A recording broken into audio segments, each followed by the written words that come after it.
Halo semuanya, selamat datang di Income Channel. Perkenalkan, nama saya Kavita.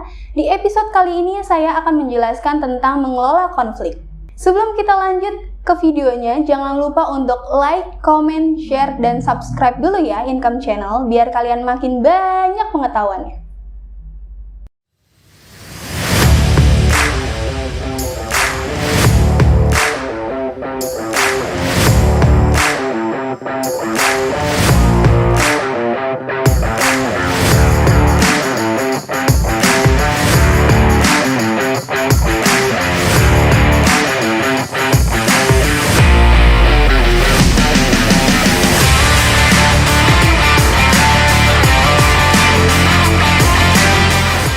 Willful negligence, the corruption? Read it. And then tell me we should be nuts. Konflik selalu menjadi bagian hidup manusia yang bersosial dan berpolitik, serta menjadi pendorong dalam dinamika atau perubahan sosial politik. Secara sosiologi, konflik diartikan sebagai suatu proses sosial antara dua orang atau lebih, di mana salah satu pihak berusaha ingin menyingkirkan pihak lain dengan menghancurkannya. Konflik seringkali berubah menjadi kekerasan, terutama ada upaya-upaya dengan pengelolaan konflik tidak dilaksanakan dengan sungguh-sungguh oleh pihak yang berkaitan.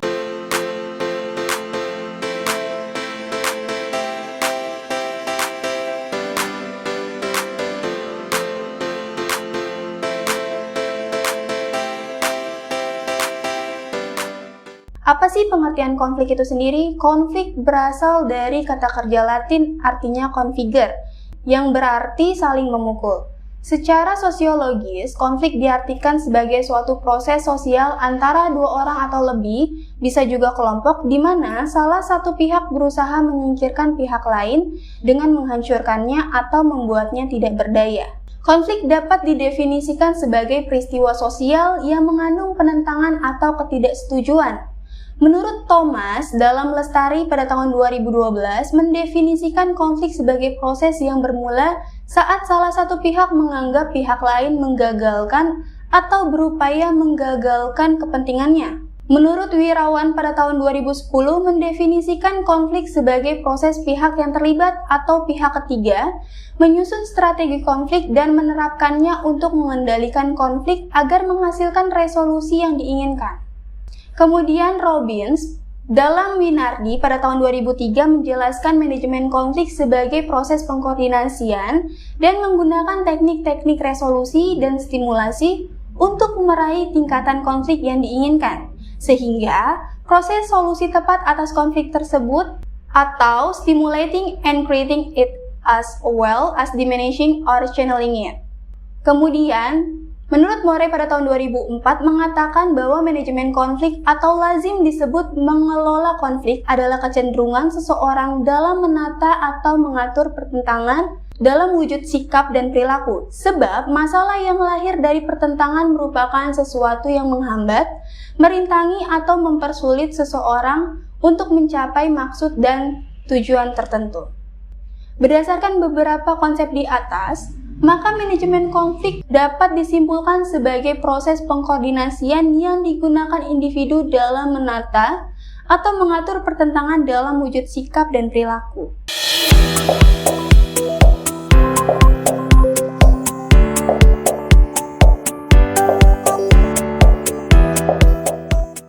Berikut beberapa jenis-jenis konflik menurut James A.F. Stoner dan Charles Wankel dalam Wirawan pada tahun 2010. Yang pertama ialah konflik intrapersonal. Konflik intrapersonal adalah konflik seseorang dengan dirinya sendiri. Konflik terjadi bila pada waktu yang sama seseorang memiliki dua keinginan yang tidak mungkin dipenuhi sekaligus. Kemudian, konflik interpersonal. Konflik interpersonal adalah pertentangan antara seseorang dengan orang lain karena pertentangan kepentingan atau keinginan. Kemudian, konflik antar individu-individu dan kelompok-kelompok. Hal ini sering kali berhubungan dengan cara individu menghadapi tekanan-tekanan untuk mencapai konformitas yang ditekankan kepada mereka oleh kelompok kerja mereka. Kemudian konflik antar kelompok dalam organisasi yang sama. Konflik ini merupakan tipe konflik yang banyak sekali terjadi di dalam organisasi-organisasi. konflik antar lini dan staf, pekerja dengan pekerja, manajemen merupakan bidang konflik antar kelompok. Kemudian konflik antar organisasi. Konflik ini biasanya disebut dengan persaingan. Konflik ini berdasarkan pengalaman ternyata telah menyebabkan timbulnya pengembangan produk-produk baru, teknologi baru dan servis baru, harga lebih rendah, dan pemanfaatan sumber daya secara lebih efisien. Kemudian apa sih faktor penyebab terjadinya konflik?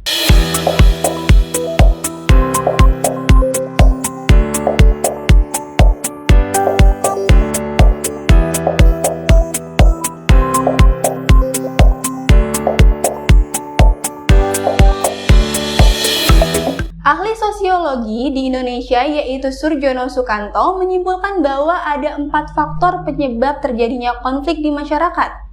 Yang pertama ialah perbedaan antara perorangan atau individu. Individu satu dengan yang lainnya tidak selalu sependapat mengenai pandangan tertentu. Tentunya hal ini disebabkan setiap individu mempunyai sifat dan karakter berbeda-beda. Sehingga perbedaan inilah yang menjadi faktor terjadinya konflik di masyarakat. Kemudian perbedaan kebudayaan. Indonesia memiliki perbedaan budaya yang beragam. Perbedaan ini dapat mendorong terjadinya konflik. Hal ini disebabkan perbedaan pola pikir, watak, tabiat, dan tingkah laku dari masing-masing kebudayaan sangat berbeda. Selain itu, konflik yang diawali dari kebudayaan umumnya dikarenakan tidak ada rasa saling menghormati satu sama lain. Kemudian perbedaan kepentingan. Perbedaan kepentingan dapat mencakup dari sisi politik, sosial budaya, ekonomi, keamanan, sumber daya, dan lainnya. Selain itu, konflik juga dipicu rasa saling tidak mau mengalah satu sama lain. Nah, inilah menyebabkan terjadinya konflik di masyarakat. Terjadinya perubahan sosial yang cepat. Kehidupan sosial di masyarakat merupakan hal yang dinamis, artinya selalu mengalami pembaruan dan perubahan. Kedinamisan ini yang terlalu cepat dapat memicu terjadinya disorganisasi serta ketidaksiapan masyarakat dalam menerimanya. Hal ini akan memantik konflik sosial di lingkungan masyarakat. Bagaimana sih cara mengelola atau mengatasi konflik?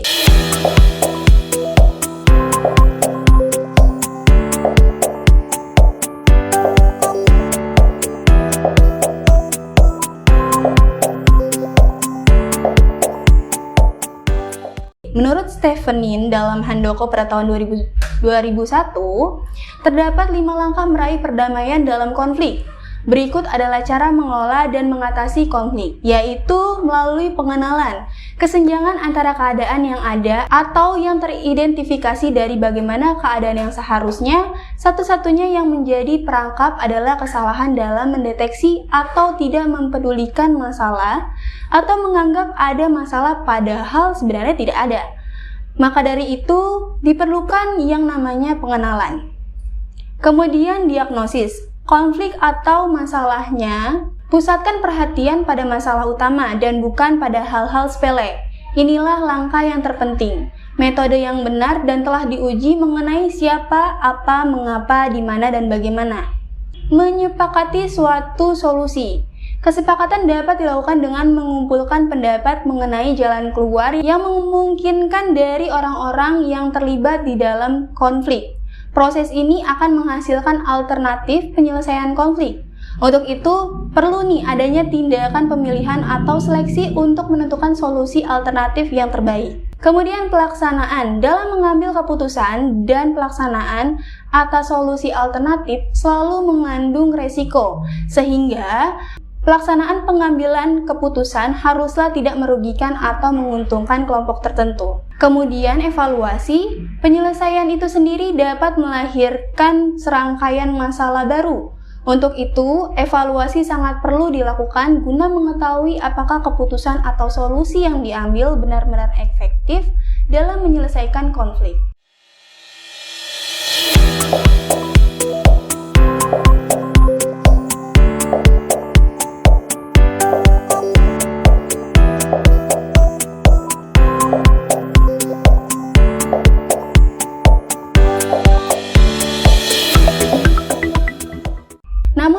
diperhatikan nih bahwa setiap metode atau langkah-langkah di atas mempunyai kekuatan dan kelemahannya dalam situasi dan kondisi yang berbeda-beda. Semua kembali kepada kemampuan pemimpin untuk membaca situasi dan kondisi, memilih serta mengembangkan keterampilan, menerapkan metode atau langkah-langkah tersebut. Karena masing-masing pemimpin memiliki gaya tersendiri dalam menyelesaikan konflik yang muncul.